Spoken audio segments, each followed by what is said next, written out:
ये है news network. आप देख रहे हैं भारत बंद न्यूज, एक भारत एक आवाज। शहादत नगर मंडल का हिंदू सम्मेलन तथा भगवा जागरण शौर्य यात्रा नौवांबरपुर से छतौना गदाईनाथ मंदिर प्रांगण तक। क्षेत्र पंचायत एलिया के अंतर्गत ग्राम पंचायत नौवा अंबरपुर के माता रानी प्रांगण में न्याय पंचायत साहतनगर का विशाल हिंदू सम्मेलन कार्यक्रम बड़ी धूमधाम से संपन्न हुआ, जिसमें हजारों भगवाधारी हिंदुओं ने भाग लिया। कार्यक्रम के अध्यक्ष आशुतोष वर्मा मुख्य अतिथि नैमिष धाम से पधारी माता जी ने संबोधित किया और कहा, हिंदुओं को अपने महापुरुषों के बारे में अपने बच्चों को जानकारी व संस्कार देने से सुधार आएगा और अपने परिवार के सभी लोगों को सप्ताह में एक दिन एक साथ भोजन अवश्य करना चाहिए। माता रानी ने बताया कि हमें अपने बच्चों को रामकृष्ण तथा रामायण व महाभारत की कहानियां सुनाना चाहिए। इसी से परिवार सुधरेगा, गांव सुधरेगा और गांव से फिर देश सुधरेगा। उन्होंने कहा कि गायत्री परिवार के संस्थापक श्री राम शर्मा ने कहा था कि हम सुधरेंगे तो जग सुधरेगा। इसके पश्चात राष्ट्रीय स्वयंसेवक संघ के वरिष्ठ प्रचारक पूर्वी क्षेत्र के प्रचार प्रमुख सुभाष जी बताया कि राष्ट्रीय स्वयंसेवक संघ की स्थापना सन 1925 में हुई थी। आज संघ 100 वर्ष पूरे हो रहे हैं। आज संघ विश्व के 40 से अधिक देशों अपना कार्य अपने स्वयंसेवकों के बल कर रहा है। कहीं भी सरकार से कोई पैसा नहीं। अपने देश में ही लगभग 40 से अधिक संघ के अनुसांगिक संगठन चलते हैं, जैसे अखिल भारतीय विद्यार्थी परिषद, भारतीय किसान संघ, सेवा भारती, विद्या भारती, भारतीय मजदूर संघ, विश्व हिंदू परिषद, राष्ट्र सेविका समिति, सेवा प्रकल्प, वनवासी कल्याण आश्रम आदि बहुत से संगठन अपने बल पर संगठन का कार्य कर रहे हैं। उन्होंने बताया कि आज देश में लव जिहाद की बड़ी समस्या है।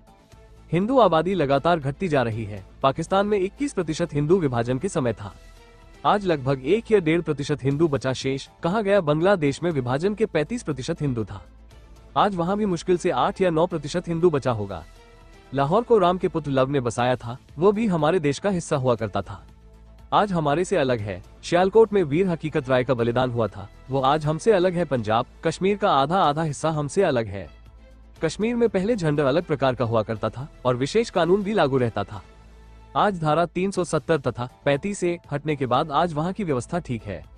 आज संघ ने पंच परिवर्तन कार्यक्रम पर लगातार अपना कार्य करता आ रहा।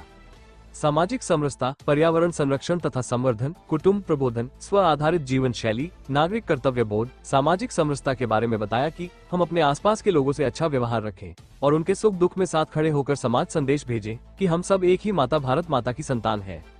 ऊंच नीच से ऊपर उठकर कार्य करें। हम अलग अलग जातियों में न बंटकर एक हिंदू जाति माने। यह ऐसा जीवन मूल्य है जो वर्तमान की कठिनाइयों और चुनौतियों से हमें एकजुट रखता है।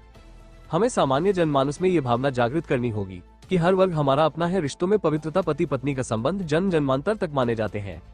विवाह केवल सामाजिक समझौता नहीं, एक पवित्र बंधन व संस्कार समझा जाता है। इस परंपरा को भी आज विकृत करने का प्रयास चल रहा है। हमें चाहिए संस्कृति को बोझ नहीं, जीवन पद्धति के रूप में समझें और उसे आजीवन आधुनिक संदर्भों में उतारे। समानता व समरसता का व्यवहार समरता के भाव के बिना सामाजिक व्यवहार नहीं हो सकता। एकता के लिए समरसता और समानता आवश्यक है। पर्यावरण संरक्षण ये प्रकृति पंच तत्व से निर्मित है। पृथ्वी, आकाश, वायु, अग्नि और जल। महर्षि चरक ने अपनी संहिता में एक और तत्व जोड़कर 6 तत्वों से पृथ्वी का निर्माण बताया है। प्रदूषण एवं वृक्षारोपण, जल प्रदूषण, वायु प्रदूषण और मिट्टी का प्रदूषण, ऐसे अनेक प्रदूषण आज वैश्विक स्तर पर चर्चा का विषय बने हुए हैं। जल, बिजली आदि का संयम से उपयोग करें। प्लास्टिक का प्रयोग कम से कम करें। कुटुंब समाज की सबसे छोटी इकाई मानी गई। यह मूल इकाई रक्त संबंधों पर आधारित होने के साथ साथ अपने ही उदात्त आध्यात्मिक विचारों के संपोषण से वसुधैव कुटुंबकम तक विस्तारित हो जाती है। स्व आधारित जीवन में किसी भी देश के विकास के लिए उस देश जो संसाधन है उनका सदुपयोग करते हुए मनुष्य को अपने विकास के मार्गों को प्रशस्त करना चाहिए। स्व का स्वाभिमान, स्व भाषा, स्व भूषा, स्व संस्कृति पर जोर देना चाहिए। स्वदेशी जीवन शैली केवल आर्थिक क्षेत्र से संबंधित नहीं है। हमारी जीवन शैली स्व आधारित होना एक व्यापक बदलाव है। भजन, भोजन, भवन, भ्रमण, इन सब में भारतीय विशिष्टता का ध्यान रखा जाए। नागरिक बोध, कर्तव्य और नागरिक अनुशासन। नागरिक अधिकार हम सभी को मौलिक अधिकारों के रूप में संविधान ने दिए हैं, परंतु साथ ही उसमें मौलिक कर्तव्यों का भी आग्रह पूर्वक प्रतिपादन किया है। इसलिए इन मौलिक कर्तव्यों के बारे में चिंता अधिक है। किसी भी देश की आंतरिक शक्ति का आंकलन उसमें निवास करने वाले व्यक्तियों की देश के प्रति निष्ठा की अंतर्निहित शक्ति के आधार पर किया जाता है।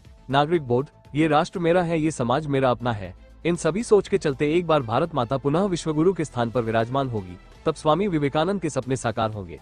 आज हम सभी लोग संकल्प लेकर यहाँ से कि सभी कार्य भारतीय व्यवस्था के अनुसार किया करेंगे। Report Gokaran Prasad, bureau chief, Bharat one news channel, Sitapur. अगर आप ये वीडियो YouTube पर देख रहे हैं तो हमारा चैनल सब्सक्राइब कर लें और बेल आइकन का बटन दबाना ना भूलें। और अगर आप ये वीडियो फेसबुक पर देख रहे हैं तो हमारे पेज को लाइक जरूर करें।